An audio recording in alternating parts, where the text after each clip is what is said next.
Hello everyone, आप सभी का स्वागत करती हूँ आपके A9 एजुकेशन फैमिली में। आई होप आपकी प्रिपरेशन काफ़ी अच्छी चल रही होगी एंड जो भी हमारा छोटा सा कंट्रीब्यूशन है आपके इस प्रिपरेशन में, जो कि हम 7th 8th BPSC के लिए कर रहे हैं, वो आपको पसंद आ रहा होगा। अगर मेरी मेहनत पसंद आ रही है तो चैनल को लाइक एंड सब्सक्राइब जरूर कीजिए। साथ ही साथ बेल आइकन प्रेस कर लीजिएगा ताकि आने वाले हर एक वीडियो का नोटिफिकेशन आपको टाइम टू टाइम मिलता रहे। और कोई भी कमी नज़र आती है तो प्लीज़ आप मुझे कमेंट सेक्शन में कमेंट करके बताइए, मैं उन सारी कमियों को ज़रूर दूर करने की कोशिश करूँगी। आज हम बात करने वाले हैं मध्यकालीन इतिहास में, मध्यकालीन भारत में जो भी धार्मिक आंदोलन से रिलेटेड पॉइंट्स हैं, जो भी तथ्य हैं, वो सारी की सारी चीज़ें हम बात करने वाले हैं। और बहुत जल्द इन सारे के सारे वीडियोस से रिलेटेड, जैसे भक्ति आंदोलन का सिर्फ इतना ही नहीं है, लेकिन यहाँ से सारे क्वेश्चंस बनते हैं, इसलिए हमने यहाँ पे डाला एक स्टोरी के फॉर्मेट में। आपको वेबसाइट के थ्रू भी मिल जाएगा एंड जो भी चीज़ें हैं आपको टेलीग्राम पर आपको उसका नोट्स अवेलेबल मिल जाएगा। स्टार्ट करते हैं भक्ति आंदोलन से। भक्ति आंदोलन में आज हम क्या क्या देखेंगे? सबसे पहले भक्ति आंदोलन के बारे में बात करेंगे, उसके बाद उनके प्रमुख प्रवर्तक जो थे उनके बारे में बात करेंगे। और इन सब चीज़ों को देखने के बाद जो इम्पोर्टेंट फैक्ट्स है, जहाँ से क्वेश्चंस पूछे ही जाते हैं, सेम टू सेम हूबहू क्वेश्चंस आपको देखने को मिलेंगे, वो चीज़ें हम बात करेंगे। संबंधित तथ्य जो है मैं उनके बारे में बात कर रही हूँ। उसके बाद सूफी आंदोलन, जहाँ से क्वेश्चंस पूछे जाते हैं, ये सारी चीज़ें आज इस वीडियो में हम कंप्लीट करने वाले हैं। फर्स्ट पॉइंट से स्टार्ट करते हैं। पेन पेपर लेके बैठिएगा, जो भी इंपॉर्टेंट पॉइंट लगे प्लीज़ आप उसको नोट डाउन कर लीजिएगा, क्योंकि हम यही करते आए हैं और हम अभी से ही किसी भी एग्जाम के आने से पहले से ही हम उसके लिए शॉर्ट नोट्स बना रहे हैं, रिवाइज कर रहे हैं, राइट। फर्स्ट पॉइंट से हम देखते हैं, स्टार्ट करते हैं। भक्ति आंदोलन का विकास वास्तविक रूप से कब तक हुआ था? 7वीं से 12वीं शताब्दी में हुआ था। किसका? भक्ति आंदोलन का शुरुआत। शंकराचार्य ने एक नया धार्मिक आंदोलन चलाया जिसका धार्मिक अंश वेदांत तथा साधन का अंश जो है वो स्मार्त कहलाता है। तो ये दोनों वर्ड आपको याद रखने हैं, वेदांत कहलाता है और स्मार्त कहलाता है। क्या वेदांत कहलाता है और क्या स्मार्त कहलाता है? ओके, नेक्स्ट पॉइंट देखते हैं हम। शंकराचार्य ने अद्वैतवाद का उपदेश दिया। अद्वैतवाद का उपदेश किसने दिया? हमने, आपको याद होगा, हमने जो एंशिएंट हिस्ट्री देखा था ना फ्रेंड्स, वहां पे भी हमने इन सारी चीजों को स्टार्ट किया था, कंप्लीट किया था कि कौन सा सिद्धांत किसने दिया था। तो एंशिएंट हिस्ट्री के जितने भी वीडियोस हैं हमें देख लेना है, फिर मिडिवल के भी देख लेना है। इस तरीके से हर एक सब्जेक्ट का सारा टॉपिक हम कंप्लीट कर लेंगे। शंकराचार्य ने अद्वैतवाद का उपदेश दिया तथा ज्ञान को मोक्ष प्राप्ति का सफल मार्ग बतलाया। किसने? शंकराचार्य ने।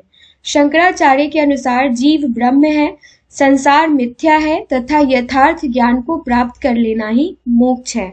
शंकराचार्य का ज्ञान मार्ग भारत की साधारण जनता को अपनी ओर आकृष्ट करने में असफल रहा और भक्ति आंदोलन की शुरुआत रामानुज के नेतृत्व में दक्षिण भारत में हुई। तो अगर पूछा जाता है हमसे कि भक्ति आंदोलन की शुरुआत किसके द्वारा हुई और कौन से क्षेत्र में हुई, तो दक्षिण भारत के क्षेत्र में हुई।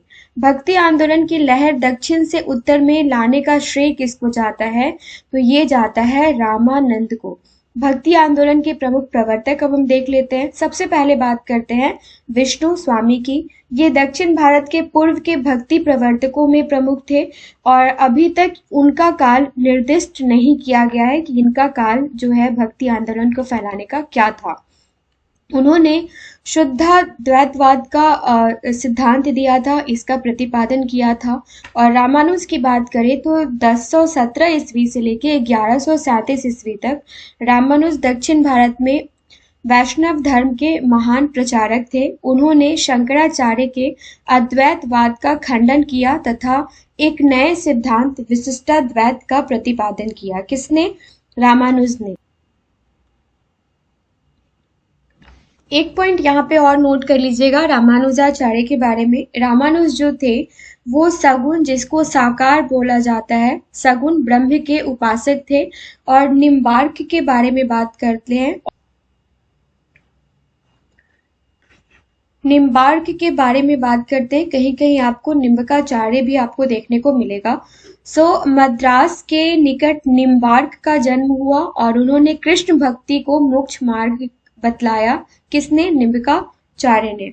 इनका दार्शनिक मत जो था वो द्वैताद्वैत कहलाया और इन्हें इनके अनुयायी जो है ये सनक संप्रदाय के नाम से प्रसिद्ध हुए। इन शॉर्ट हमने सारी की सारी चीज़ों को कंप्लीट किया है। जो जहाँ जहाँ से क्वेश्चंस पूछा जाता है, जो इम्पोर्टेंट फैक्ट्स है, हमने उन सारी चीज़ों को इस वीडियो में डाला है। सारे के सारे लाइन्स ही काफ़ी इम्पोर्टेंट है। अब बात करते हैं माधवाचार्य की, जो कि 1199 से लेके 1278 ईस्वी तक हुए। माधवाचार्य को 13वीं सदी में दक्षिण भारत में भक्ति आंदोलन का सबसे बड़ा नेता माना जाता था। किसको? माधवाचार्य को। अब माधवाचार्य के बारे में हम देखते हैं।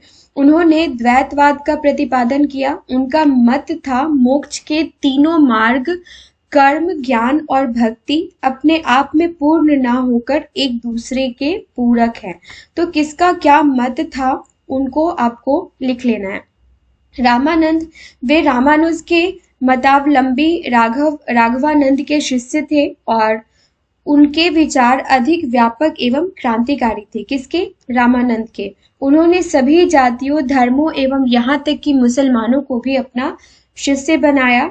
उनके शिष्य कौन कौन से थे? यहाँ से क्वेश्चंस पूछा जाता है। रैदास हरिजन थे, पीमा राजपूत, सेना नाई, धन्ना जाट और कबीर जुलाहा। तो कबीर किसके शिष्य थे और रैदास किसके शिष्य थे, ये पूछा जाता है। तो रामानंद के शिष्य थे। उन्होंने भगवान राम की भक्ति का आवाहन किया। किसने? रामानंद ने। संभवतः वे पहले वैष्णव संत हुए जिन्होंने अपने उपदेश हिंदी भाषा में दिए। वल्लभाचार्य के बारे में देखते हैं।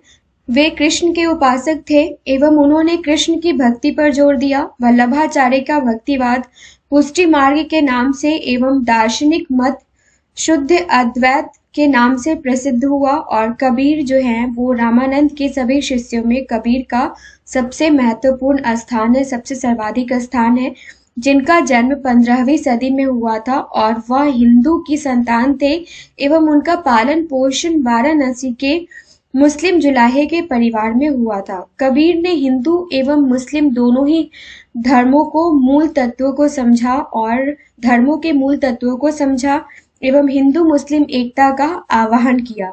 वे निर्गुण निराकार ब्रह्म के उपासक थे। कौन? कबीर। ओके, नेक्स्ट देखते हैं। उनके अनुसार प्रेम एवं भक्ति से ही सिर्फ मोक्ष की प्राप्ति संभव है। उनके अनुसार केवल गुरु ही एक माध्यम है जिसके द्वारा ईश्वर की प्राप्ति की जा सकती है। किसके हिसाब से अगर ये देखा जाए तो ये कबीर के हिसाब से।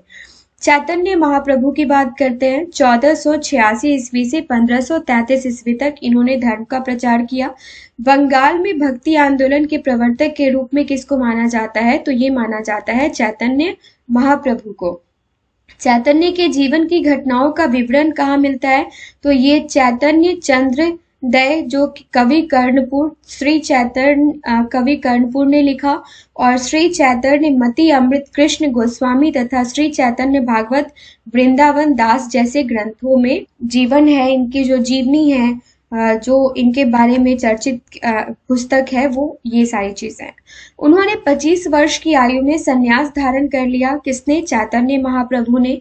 और अपना पूरा जीवन इन्होंने कृष्ण की भक्ति में लीन होकर व्यतीत कर दिया। उनके अनुसार कृष्ण की भक्ति ही मोक्ष का संभावित मार्ग था और सबसे संभव मार्ग था। उनका दार्शनिक सिद्धांत क्या था? तो ये अचिंत्य भेदा भेदभाव के नाम से प्रसिद्ध है। किसका? तो चैतन्य का सिद्धांत जो है ये अचिंत्य भेदा भेदभाव के नाम से प्रसिद्ध है। 1553 ईस्वी में उनकी मृत्यु हो गई, उनका देहांत हो गया। कहाँ हुआ? तो पुरी में हुआ। बंगाल, बिहार एवं उड़ीसा के लोगों पर चैतन्य महाप्रभु का बहुत असर पड़ा था और उन्होंने संकीर्तन की प्रथा चलाई थी एवं गोसाई संघ स्थापित किया था। ये इंपॉर्टेंट है, कीर्तन की प्रथा क्वेश्चन पूछा जाता है। वे पुरी में भगवान जगन्नाथ की उपासक में 2 दशकों तक रहे थे। और नामदेव की बात करें हम तो नामदेव जो है ये 1270 से लेके 1350 ईस्वी तक वे महाराष्ट्र में भक्ति आंदोलन के प्रमुख नेता थे। उन्होंने जाति प्रथा का विरोध किया और वे सगुण ब्रह्म के उपासक थे और भक्ति को मोक्ष प्राप्ति का साधन मानते थे। तुकाराम, मराठी संतों में तुकाराम श्रेष्ठ थे। वे जाति से शूद्र थे और वे शिवाजी के समकालीन थे। नेक्स्ट हम देखते हैं, उन्होंने जात पात का विरोध किया, उनकी शिक्षा अभंगों के रूप में संग्रहित है। उन्होंने हिंदू मुस्लिम एकता पर बल दिया। और रामदास के बारे में देखते हैं, महाराष्ट्र के संतों में रामदास का नाम भी उल्लेखनीय है। वे तुकाराम के समकालिक थे।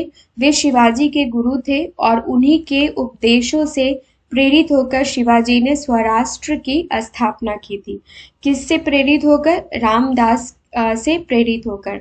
रायदास रामदास के 12 शिष्यों में से एक थे और वो चमार जाति के थे। चमार जाति से बिलोंग करते थे। कौन?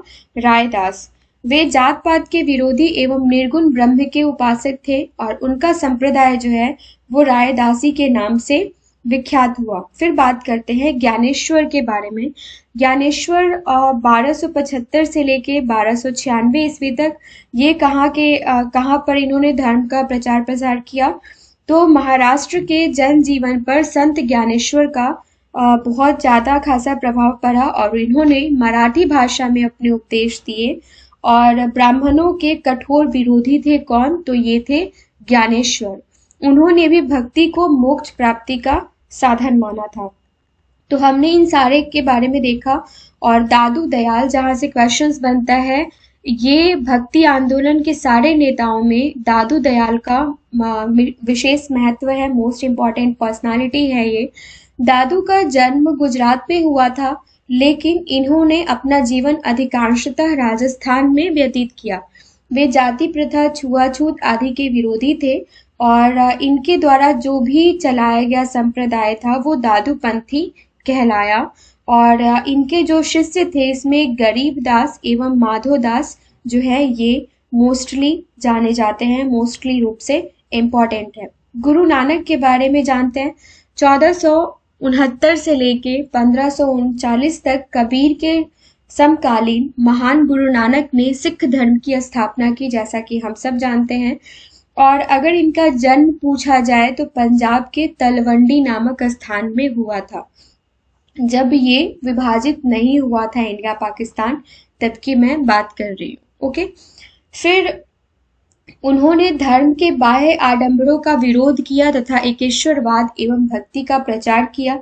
गृहस्थ धर्म का पालन करते हुए भी लोग भक्ति के द्वारा मोक्ष प्राप्त कर सकते हैं, ये किनका कहना था? ये किनका विश्वास था? ये था गुरु नानक देव का विश्वास। उनके उपदेशों का संग्रह सिख के धर्म ग्रंथ गुरु ग्रंथ साहिब जी में मिलता है। और नेक्स्ट पार्ट है हमारा तुलसीदास के बारे में।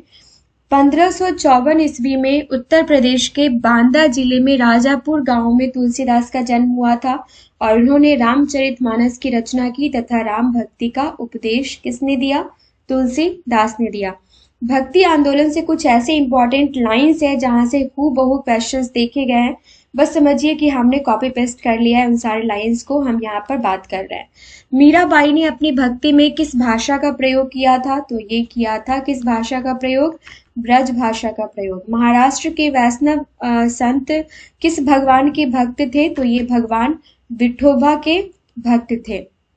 भगवान विठोबा को मानने वाले किस पंथ के कहलाते हैं? तो ये वरकरी या तीर्थयात्री पंथ कहलाते हैं। भक्ति काल में किस कवि संत ने नुसरत शाह एवं सुल्तान ग्यासुद्दीन तुगलक की अपनी रचनाओं में प्रशंसा की है? तो ये किया है कवि विद्यापति ने। प्रख्यात भक्ति संतों सूरदास एवं मीराबाई के आराध्य थे कौन? तो ये दोनों कृष्ण के पुजारी थे और कृष्ण इनके आराध्य देवता थे। पहले अछूत संत कौन थे? तो ये संभवतः तो ये कौन थे? ये थे तिरुपन्ना। रैदास के बारे में क्या है आप मुझे कमेंट सेक्शन में बताइए। दक्षिण भारत में भक्ति आंदोलन के विकास में 12 अलवर संतों के अलावा किन संतों ने अपना योगदान दिया? तो ये 63 नयनार संतों ने अपना योगदान दिया। कबीर से संबंधित किस रचना के लेखक भागोदास हैं? तो ये है बीजक। और असम एवं पूर्वोत्तर राज्य में भक्ति आंदोलन को किसने प्रचलित किया? तो ये शंकर देव ने प्रचलित किया। तो ये थे आज के इम्पोर्टेंट फैक्ट्स जहाँ से क्वेश्चंस पूछे जाते हैं। अब हम बात कर लेते हैं सूफी आंदोलन के बारे में। सूफियों के अनुसार ईश्वर को सर्वोच्च सुंदर माना गया है और इनका विश्वास है कि ईश्वर जो है ये माशूक है और सूफी जो है वो आशिक है। जस्ट लाइक कि आप किसी को प्यार करते हैं, दैट वन इज ईश्वर, और आप प्यार करते हैं, आप आशिक। ओके, माफ कीजिएगा। सूफीवाद ने स्वयं को विभिन्न सिलसिलों या क्रमों में बांटा, और उसमें से चार कौन कौन से हैं? चिश्ती, सुहरावर्दी, कादिरिया और नक्शबंदी जो है, ये चार संप्रदाय हुए। अब हम इन सारे संप्रदाय को अलग अलग बाद में देखेंगे। पहले जहां से क्वेश्चंस और जिस टाइप के क्वेश्चंस बनते हैं, हमारा मेन मोटिव उन सारी चीजों को जानना है। इन सारे टॉपिक्स पे वीडियो हम अलग से डालेंगे। सूफीवाद इस्लाम धर्म के अंदरूनी या गूढ़ पक्ष को या मुस्लिम धर्म के रहस्यमयी आयाम का प्रतिनिधित्व करता है। क्या? तो सूफीवाद, यहाँ से कोई क्वेश्चन नहीं बनता है, जबकि आपको बस जानना है। सूफी संतों ने सभी धार्मिक और सामुदायिक भेदभावों से आगे बढ़कर विशाल पर मानवता के हित को प्रोत्साहन देने के लिए कार्य किया। किसने? सूफी संतों ने। और सूफी संत दार्शनिकों का एक ऐसा वर्ग था जो अपनी धार्मिक विचारधारा के लिए उल्लेखनीय रहा है। ये आप इनके व्यक्तित्व के बारे में जान रहे हैं, क्योंकि हम ऑब्जेक्टिव क्वेश्चंस लिखते हैं, टिक लगाते हैं, वन लाइनर क्वेश्चंस टिक लगाते हैं, तो ये सारे व्यक्तित्व से रिलेटेड चीजें हमें वहां लिखने को नहीं मिलेंगी। यहाँ से कुछ क्वेश्चंस बनता है तो बस ये ऐसा बनेगा कि धार्मिक विचारधारा के थे या नहीं थे, इनका जो आचरण था वो कैसा था। सूफीवाद का सबसे महत्वपूर्ण योगदान यह है कि उन्होंने अपनी प्रेम की भावना को विकसित कर हिंदू मुस्लिम पूर्वाग्रहों के भेद मिटाने की सहायता की। तो यहाँ से क्वेश्चंस आप एक्सपेक्ट कर सकते हैं। और इन दोनों धार्मिक समुदायों के बीच भाईचारे की भावना उत्पन्न की। किसने? सूफीवाद ने, सूफी संतों ने। प्रमुख तथ्य जो है सूफी संत से रिलेटेड, सूफीवाद से रिलेटेड, वो हम देख लेते हैं। सूफीवाद का आरंभ हिजरी संवत की 2री एवं 8वीं शताब्दी के बीच खुरासन मध्य एशिया में हुआ था, और महमूद गजनी के आक्रमणों के साथ 11वीं शताब्दी में सूफीवाद का भारत में प्रवेश हुआ था। सूफीवाद के तरह भारत में चिश्ती एवं सुहरावर्दी सिलसिलों का भी काफी जड़ जमाया गया, और चिश्ती संप्रदाय, चिश्ती परंपरा की शुरुआत जो है ये 1192 ईस्वी में मोहम्मद गौरी के साथ भारत आए ख्वाजा मोइनुद्दीन चिश्ती द्वारा की गई थी। अब क्वेश्चन यहाँ से भी बनता है कि ख्वाजा मोइनुद्दीन चिश्ती किसके साथ भारत आए थे, या मोहम्मद गौरी के साथ भारत कौन आया था, या किस ईस्वी में ख्वाजा मोइनुद्दीन चिश्ती भारत आए थे। तो यहाँ से 3 क्वेश्चंस आपका ऐसे ही कवर हो जाना है। ओके, अब नेक्स्ट पॉइंट देखते हैं हम। अजमेर चिश्ती परंपरा का प्रमुख केंद्र था तथा निजामुद्दीन औलिया, बाबा फरीद, बख्तियार काकी एवं शेख बुरहानुद्दीन गरीब इस परंपरा के अन्य प्रमुख संत हुए। किसके? चिश्ती परंपरा के। बाबा फरीद की रचनाओं को गुरु ग्रंथ साहिब में भी शामिल किया गया है, और शेख बुरहानुद्दीन गरीब ने दक्षिण भारत में चिश्ती संप्रदाय की शुरुआत की और दौलताबाद को अपना प्रमुख केंद्र बनाया। किसने? शेख बुरहानुद्दीन गरीब ने। शेख बुरहानुद्दीन उमर सुहरावर्दी ने सुहरावर्दी सिलसिला का प्रतिपादन किया। तो अगर पूछा जाए कि सुहरावर्दी सिलसिला का प्रतिपादन किसने किया, तो ये किया शेख शिहाबुद्दीन उमर सुहरावर्दी ने। ओके, नेक्स्ट पॉइंट हम देखते हैं। 1265 ईस्वी में सुहरावर्दी सिलसिला के संचालन का श्रेय किसको जाता है, तो ये जाता है शेख बहाउद्दीन जकारिया को। उन्होंने सिंध एवं मुल्तान में अपना मेन सेंटर बनाया, मेन केंद्र बनाया। किसने? शेख बहाउद्दीन जकारिया ने 1265 ईस्वी से, जिन्होंने सुहरावर्दी सिलसिला को संभाला, संचालित किया। अब बात करते हैं सुहरावर्दी सिलसिला के अन्य संतों के बारे में, जो कि जलालुद्दीन तबरीजी, सैयद सुर्ख, जोश एवं बुहरान आदि हैं। सुहरावर्दी सिलसिला को राजकीय संरक्षण स्वीकार्य थे, और सत्तारी सिलसिला की स्थापना शेख अब्दुल्ला सत्तारी ने की। अब ये पूछा जाता है कि किस सिलसिला को राजकीय संरक्षण प्राप्त था, या फिर वो उनको मानते थे, तो ये मानते थे सुहरावर्दी संप्रदाय के जो लोग थे, राइट। सत्तारी सिलसिला की स्थापना शेख अब्दुल्ला सत्तारी ने की, और इनका मुख्य केंद्र कहाँ था, तो ये था बिहार। भारत में कादरी सिलसिला की स्थापना मोहम्मद गौस ने की, जबकि इसके मूल प्रवर्तक सैयद अबुल कादरी अल जिलानी थे। ख्वाजा बाकी बिल्लाह के शिष्य शेख अहमद सरहिंदी अकबर के समकालीन ने भारत में नक्शबंदी सिलसिला का प्रचार किया, जबकि इसके मूल संस्थापक कौन थे? ख्वाजा उबैदुल्लाह थे। बिहार में सोहरावर्दी सिलसिला के फिरदौसी शाखा का विकास हुआ और जिसके महानतम संत सरफुद्दीन मनेरी थे। तो ये सारे पॉइंट्स याद रखिएगा। इसको अलग से भी हम वीडियो कंप्लीट करेंगे इन सारे टॉपिक्स पे, जैसे कबीर के बारे में तो ये एक पैराग्राफ में नहीं, पूरा का पूरा इनका जीवनी कवर करेंगे। और जो सोहरावर्दी संप्रदाय है, चिश्ती संप्रदाय है, ये सारी की सारी चीज़ें हम एक अलग वीडियो में कंप्लीट करेंगे। सो मिलते हैं नेक्स्ट वीडियो में। तब तक के लिए थैंक यू सो मच। बने रहिए A9 एजुकेशन फैमिली के साथ। मिलते हैं नेक्स्ट वीडियो में।